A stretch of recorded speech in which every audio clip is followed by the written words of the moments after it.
오늘은 마태복음 16장과 17장에 있는 말씀을 함께 나누겠습니다. 오늘 말씀은요, 예수님의 인상적인 기적 활동 바로 뒤에 이어지는 말씀이라는 것을 여러분들이 눈여겨보시면 됩니다. 예수님께서 기사와 표적과 능력을 보이셨어요. 사람들에게 믿음을 부여하셨음에도 불구하고 사람들은 그것을 믿지 못합니다. 대표적인 사람들은 바리새인과 사두개인들이지요.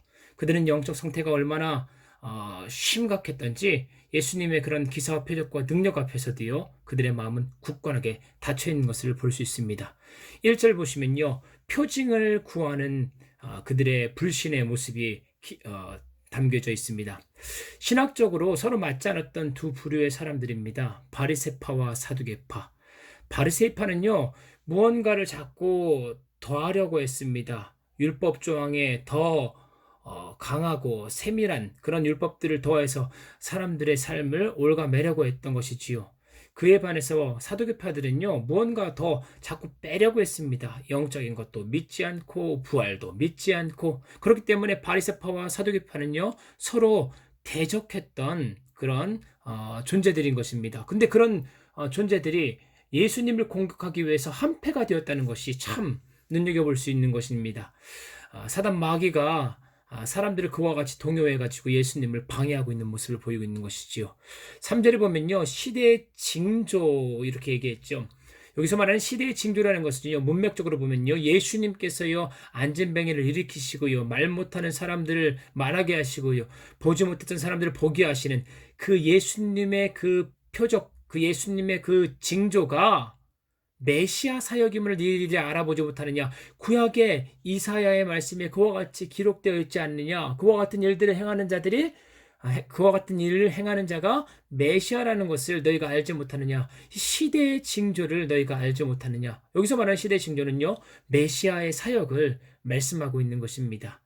그랬더니요, 4절 말씀에 요나의 표적밖에 보일 게 없다. 그러니까 이 예수님의 사역을 보고도요, 메시아를 알아보지 못하는 너희들에게는 다른 어떤 표적들을 보인들, 지금 뭐 안진뱅이 일어나고 말 못하는 사람들이 말하기도 하고, 진짜 구약에서 예언되어 있는 놀라운 표적들이 너희들 눈앞에서 펼쳐지고 있음에도 너희들이 그것을 보고 믿지 못하고 메시아를 알아보지 못하는데, 그 이상의 표적을 너희에게 보일 게 있겠느냐? 너희들에게는 예수님의 십자가와 부활 표적. 여러분, 요나는요, 물고기 뱃속에서요 3일 밤낮으로 그곳에서 갇혀 있었지요. 예수님 3일 만에 부활하셨던 그 사건을 얘기하시는 것입니다. 예수님의 죽음과 부활을 이야기하시는 것이죠. 너희들에게 보일 표적은 예수님의 십자가와 부활 표적밖에 남아있지 않다라는 것을 얘기하는 것입니다. 5절 말씀에 보면은요, 현실 세계에 눈멀어 있는 우리 제자들의 모습을 바라볼 수 있습니다. 바리새파와 사두개인들의 누룩을 조심하라라고 얘기했더니 빵 속에 들어있는 그 누룩을 제자들은 떠올립니다. 이 모습을 보면서 우리는요, 제자들의 아둔함을 볼 수 있습니다. 제자들은요, 현실 문제에만 급급한 모습을 우리가 볼 수 있는 것이지요. 여러분, 우리는요, 현실의 문제를 타파하고요, 믿음으로요, 주님 바라봐야 될 때가 있습니다. 앞으로 달려가는 가운데 현실의 문제가 우리들의 삶을 가로막는다면 신자들은요, 우회할 때도 있어야 됩니다.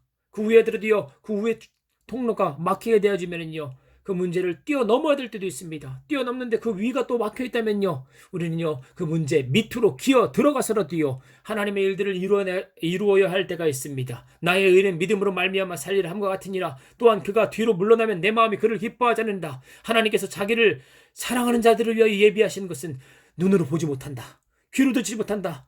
여러분, 사람의 생각으로 깨닫지 못한다고 얘기하고 있습니다. 하지만 하나님께서요, 자기를 사랑하는 자들을 위하여 예비하신 모든 것들은요, 성령으로 우리에게 보이셨으니, 성령은요, 하나님의 깊은 것까지 통달하신다고 말씀하십니다. 성령께서 우리 마음 가운데 말씀으로 충만케 역사하시면요, 우리는요, 믿음이 강건하여서요, 현실 문제 이상의 것들을 해결해 나갈 수 있는 하나님의 역사를 이룰 수 있는 귀한 일꾼들로서 견고히 설 줄 믿습니다. 12절에 보면요, 그 누룩이 바리새파와 사두개인들이 가르치는 교훈이었다는 것을 여러분 깨달을 수 있습니다. 여러분, 그들의 교훈은 무엇이었습니까? 형식주의의 교훈이었죠. 그들의 교훈은 무엇이었습니까? 세속주의의 교훈이었다는 것을 기억하시기 바랍니다. 하나님의 마음은 없습니다.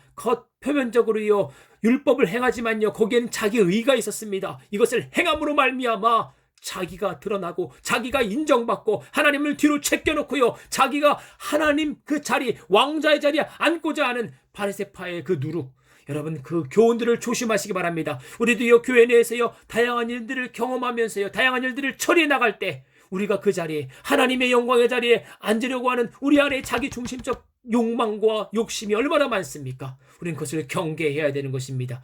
13절 말씀 보면요, 예수님은 어떤 분이십니까? 라는 귀한 주제가 담겨져 있습니다. 그 당시 사람들은요, 예수님을요, 선지자의 한 부류다라고 인식했습니다.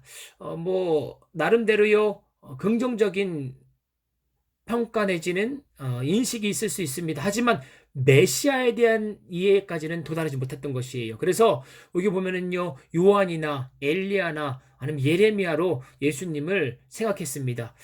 이들의 특징은 선지자라는 것이죠. 요한은요, 회개, 그 가르침을 드러냈던 선지자라고 얘기하면, 엘리야는요, 능력을 드러냈던 선지자지요. 그리고 예레미야는요, 은혜와 눈물을 상징하는 선지자입니다. 예수님도 마찬가지입니다.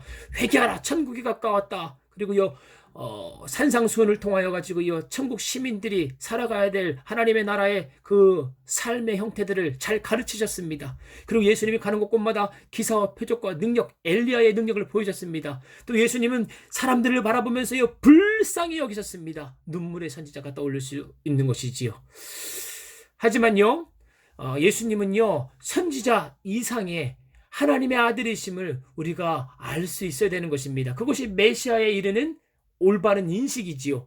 그래서 16절에 보면은요, 베드로로 하여금요, 메시아가 어떤 분이신지에 대한 정확한 정의를 드러내게 하십니다. 주는 그리스도시요 살아계신 하나님의 아들이시다라고 가이사랴 빌립보 지역에서요, 베드로의 고백을 통하여 가지고요, 메시아의 정체성을 드러내게 하십니다. 여러분, 예수님께서 제자들을 갈릴리 호수에서 북쪽으로 40km 정도 떨어진 빌립의 가이사랴 지방으로 데리고 가셨지요. 그곳은요, 분봉왕 헤롯 빌립이 티베리우스 황제를 기념하여 재건한 도시였습니다. 그곳에는요, 주로 이방인들이 거주하였고, 따라서 갈릴리 유대인 무리는 찾아보기 힘든 지역이었습니다. 아마도 예수님께서는요, 자신에게 몰려드는 유대의 무리, 잘못된 메시아, 정치적 그런 메시아를 염두에 두고요, 자신들의 왕으로 삼으렸던 그 무리들을 떠나서요, 제자들에게만 조용히 자신의 정체를 밝히기 위해 가이사랴 빌립보를 택한 것 아닐까라고 추정해 볼 수 있습니다. 여러분, 그리스도라는 뜻은요, 기름 부음 받은 자라는 뜻입니다. 히브리어의 마시아, 그러니까 메시아죠. 메시아를요, 헬라어로 표현한 게 그리스도라는 뜻인 것입니다. 그러니까 일반 유대인들은요, 보통 예수님을 다윗과 같은 훌륭한 메시아로 알고 있었습니다. 이것은 무엇을 이야기하는 것이냐? 신성은 인정하지 않는다는 것이에요. 하나님의 아들이라고 얘기는 하지 말아라. 그것은 신성 모독이다. 하지만 그가 훌륭한 선지자, 종교의 뭔가 창시자쯤은 될 것 같다. 그러니까 인간들 중에 조금 높은 사람으로 치부했던 것 같습니다. 그런데 베드로의 고백은 뛰어났다는 것이에요. 주는 그리스도시요 살아계신 하나님의 아들이다. 근데 이 고백마저도요, 베드로에서 온 것이 아니요 하나님으로부터 왔다고 성경은 기록합니다. 이 고백이 왜 뛰어나느냐? 하나님의 아들 예수가 인성을 갖고 이 땅에 오셨을 뿐만 아니라 하나님의 아들이라는 신성을 갖고 있다는 것을 그가 인정한 고백이기 때문입니다. 이것은 사람이실 뿐만 아니라 그는 하나님이십니다라는 고백을 가지고 있는 것이지요. 17절 20절에 보면은요, 그런 고백 속에서 복이 있다, 산상수훈의 복을 말합니다. 마카리오스, 최상의 복이지요, 지고의 복입니다. 여러분, 우리가 이 땅에서의 복은요, 신앙 고백의 복을 온전히 이루어 나갈 때 우리 안에서 참된 평화와 감사와 기쁨이 있게 되어지는 줄 믿습니다. 교회는요, 이와 같은 올바른 신앙 고백을 가지고 무리를 지어서요, 모인 자들의 공동체가 교회인 것입니다. 주는 그리스도시요 살아계신 하나님의 아들이다. 예수님은요, 인간의 몸을 입고 이 땅에 오셔서 우리와 동거동락할 뿐만 아니라 우리의 연약함들을 다 채울하실 수 있고 공감하실 수 있는 분이실 뿐만 아니라 그분은 죽은 자 가운데 3일 만에 부활하셔서 우리의 죄의 문제를 해결할 수 있는 귀한 하나님의 아들, 하나님의 아들이라는 것을 우리가 고백하게 되어지는 것이지요. 그 고백을 할 수 있는 자들이 모여서요, 교회를 이룰 수 있다는 것입니다. 그래서요, 예수님은요, 그 베드로의 그 고백 위에 음부의 권세가 해하지 못하는 교회를 세우겠다라고 얘기하셨던 것입니다. 여러분, 베드로가요, 주님의 은혜 가운데 이러한 고백을 했고요. 그리고 이 베드로의 고백은요, 12제자들의 공통된 고백일 수 있는 것입니다. 21, 23절 보면요, 죽음과 부활을 처음으로 예수님께서 예고하십니다. 지금까지는요, 죽음과 부활에 대한 예고를 하지 않았습니다. 제자들이 예수님에 대한 인식이 너무도 하찮았습니다. 너무도 부족했습니다. 정치적 메시아, 그 당시 유대인들과 똑같은 인식을 가지고 제자들이 따랐기 때문에 점진적으로요, 예수님께서는요, 그의 정체성을요, 드러내기를 원하셨던 것이지요. 베드로는요, 예수님이 나는 곧 죽을 거다, 하지만 부활할 거다, 이와 같은 고백을 듣고서요, 예수님을 붙잡고 항변하지요. 항의했다. 여기서 원하는 예수님을 꾸짖었다는 것이에요. 어떻게 베드로가 예수님을 꾸짖을 수 있겠습니까? 이것은 아마도 자신의 이익과도 상관이 있지 않았을까라는 생각이 들어집니다. 예수님이요, 뭔가 메시아로요, 로마의 압제로부터요, 이스라엘 백성들을 구원할 왕으로 오게 되어지면 자기도 뭔가 예수님과 더불어서요, 한 자리 하는 거 아니겠는가? 높은 자리에 서는 건 아니겠는가? 예수님의 영광의 자리에 자기도 뭔가 큰 영광의 능력으로 동참하는 건 아닌가? 그와 같은 좋지 않은 인간적인 생각을 했다는 거라고 생각되어집니다. 그 말을 들었기 때문에 예수님이 화를 내셨던 것이지요. 그 전까지만 해도 예수님 복이 있다고 얘기했는데 베드로를 칭찬하셨는데 역시 베드로는 연약한 인간에 불과합니다. 사단아, 내 뒤로 물러가라. 내가 하나님의 일은 생각하지 않고 사람의 일만 생각한다, 이렇게 얘기합니다. 베드로에게 큰 축복을 해주셨던 예수님께서 베드로에게 걸림돌이 된다라고 얘기하는 것이에요. 여러분, 축복이 변하여 책망이 되었습니다. 반석, 베드로 너를 반석으로 여기겠다. 내 신앙 고백 위에 내가 교회를 세우겠다. 페트로, 반석이라고 얘기했던 그 예수님의 그 복이 도리어 걸림돌로 변하게 됐습니다. 왜 그랬습니까? 하나님이 베드로와 함께 했기 때문에 베드로가 선 것이지 베드로 홀로는요, 반석이 아니라는 것입니다. 23절 말씀입니다. 하나님의 일은 생각하지 않고 사람의 일만 생각한다. 여러분, 우리도요, 하나님의 백성으로 주님 뜻을 이루어 나가는 가운데 있지만 늘 기억하시기 바랍니다. 주의 은혜가 아니고는, 성령의 도우심과 은혜가 아니고는요, 산상수훈의 말씀을 우리는 이룰 수 없는 연약한 죄인에 불과하다는 것을 기억하시고 날마다 하나님을 의지하시기 바랍니다. 성령 충만, 말씀 충만, 하나님 바라보며 기도할 수 있는 저와 여러분들의 삶이 되기를 축원합니다. 24절 28절에 보면은요, 그래서 우리에게 필요한 말씀이 기록되어 있습니다. 자기 부인입니다. 자기 힘으로 하나님 나라를 건설하는 것은 잘못된 생각이라는 것을 깨달으라는 것입니다. 베드로가 그랬습니다. 자기를 부인하지 않았습니다. 그래서요, 또 예수님은요, 베드로에게 사탄아 물러가라. 예수님의 제자에게 어떻게 사탄이라고 얘기할 수 있겠습니까? 자기를 부인하지 않은 베드로에게 사탄이라고 얘기하는 그 예수님의 그 심정을 여러분 깨달아 하시기 바랍니다. 여러분, 자기 부인은요, 십자가를 짊어지고 예수님을 따라가는 것입니다. 예수님의 그 멍에를 지고요, 예수님을 따라가는 것입니다. 예수님은 마음이 온유하신 분입니다. 예수님의 멍에는 가볍다고 얘기하십니다. 왜? 예수님이 먼저 본을 보여서 그 길을 걸어가셨고 그 멍에를 짊어질 수 있도록요, 또 다른 보혜사를 우리에게 허락하실 뿐만 아니라 그 멍에는요, 겉 표면적인 말씀의 순종이 아니라 성령으로 하여금 우리 마음 가운데 하나님의 통치를 받게 하심으로 말미암아 그 내면의 동기마저도요, 하나님의 마음을 기쁘게 해드리는 그런 멍에였기 때문에 그 멍에를 짊어지고 주님을 따르게 되어지면 하나님이 기뻐하신다고 말씀하시는 것입니다. 하나님의 마음이, 그 마음이 기뻐하게 되어지고 하나님의 콧등이 찡하게 되어지는 그리스도의 법, 그 그리스도의 멍에, 그것을 짊어지고 가는 사람들, 자기 부인이 따를 수밖에 없는 것이지요. 여러분, 자기 부인이라는 것은 십자가인데 그 십자가는요, 그냥 인생고, 여러분들이 인생에서 맞닥뜨릴 수 있는 고통을 이야기하는 것이 아닙니다. 타락한 세상에서 주어지게 되어지는 공통된 그런 고난이 십자가가 아니라는 것이에요. 그리고 여러분들이 가지고 있는 육체의 가시, 어떤 질병일 수도 있고요, 여러분들 삶의 어떤 제한점일 수 있습니다. 그리스도와 무관한 그 육체의 가시나 육체의 어떤 고난들, 이것들은 십자가가 아니라고 하는 것입니다. 그리고 무조건 좀 무지하게 고통을 짊어지고 살아가는 사람들, 필리핀에 갔더니요, 십자가를 자기 어깨에 짊어지고 막 퍼포먼스, 어떤 행위를 보이는 사람들을 제가 보았습니다. 어떤 의미가 있는지는 알겠습니다. 무엇을 보여주고 무엇을 나타내고자 하는지는 의미는 알겠습니다. 하지만 매년 그 힘든 그 십자가 짊어지고 그렇게 길을 걸어가는 그 모습, 그런 거 원하지 않습니다. 왜 예수님도요, 자신 앞에 직면되어져 있던 그런 어떤 고통과 힘든과 어려움들을 무조건 그냥 다 수용한 게 아니에요. 때때로는 그 위험을 피하기도 하셨고요. 어떤 곳으로 이동하셨습니다. 왜? 아직 때가 아니었고, 그것은 뱀처럼 지혜롭고 비둘기처럼 순결한 가운데 뭔가 분별해야 될 부분들이 있었기 때문에 예수님은요, 그 앞에 있는 고난도 피하셨던 것입니다. 여러분, 무조건적인 고난을 수용하지 마시기 바랍니다. 주님께서 우리에게 원하시는 고난이면 마땅히 수용해야 되는 것입니다. 뒤로 물러나면 안 되는 것입니다. 하지만 무지하여 가지고요, 그냥 내 뜻을 가지고요, 사람의 뜻을 가지고요, 사람들 앞에 보이려고요, 아니면요, 그 고난이 그냥 하나님의 뜻이라고 자기가 무지하게 생각하여 가지고 고난을 자처하지 마시기 바랍니다. 그러면 십자가 무엇입니까? 주님을 따르는데 생기게 되어지는 고통을 말하는 것이지요. 그것은 억지로 짊어지는 게 아닙니다. 자원하여 짊어지게 되어지는 것이 특징입니다. 그리고 그것은요, 일시적으로 짊어지는 것이 아니라 날마다 우리 인생을 가지고 따라가는 가운데 짊어지게 되어지는 십자가를 말하는 것입니다. 구체적인 적용입니다. 주부로서요, 하나님답게 살아가는 것이 십자가인 것입니다.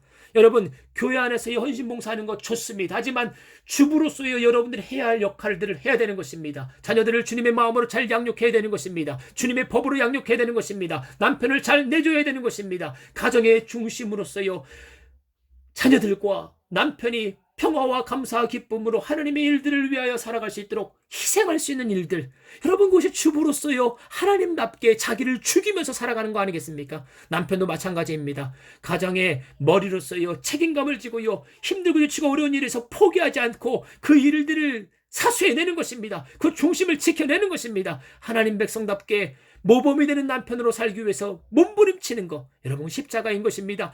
비즈니스맨으로서요, 사리사욕을 가지고요, 남들을 등쳐먹거나 남들에게 뭔가 좋지 않은 그런 일들을 도모해가지고요, 자기 이익만 추구하는 그런 비즈니스맨이 되지 않기 위해서요, 자기의 육체의 정욕과 안목의 정욕과 이생의 자랑을 치면서 사업하는 사람들, 여러분, 이 사람들의 삶에는 십자가가 있는 것입니다. 여러분, 우리는 날마다 하나님의 통치를 받기 위해서, 하나님의 다스림을 받기 위해서, 들려진 말씀을 따라 순종하며 살기 위해서 우리 몸부림치는 것입니다. 나는 날마다 죽노라. 여러분, 이것이 십자가인 것입니다. 17장에 보면은요, 자기 부인을 말한 후 6일 후에 있는 내용이 기록되어 있죠. 베드로와 야고보가 요한을 데리고 높은 산으로 올라갔습니다. 예수님은 그들 앞에서 모습이 변하게 되었지요. 그 모습이 변화된 가운데 모세와 엘리야가 등장합니다. 왜 모세와 엘리야가 등장했을까요? 여러분, 예수님은요, 자신의 위엄을 드러내신 것입니다. 제자들이 가지고 있는 그 마음의 지침과 힘든과 어려움 가운데, 야, 나는 이런 사람이야. 앞으로 이와 같은 영광의 자리에 이를 거야.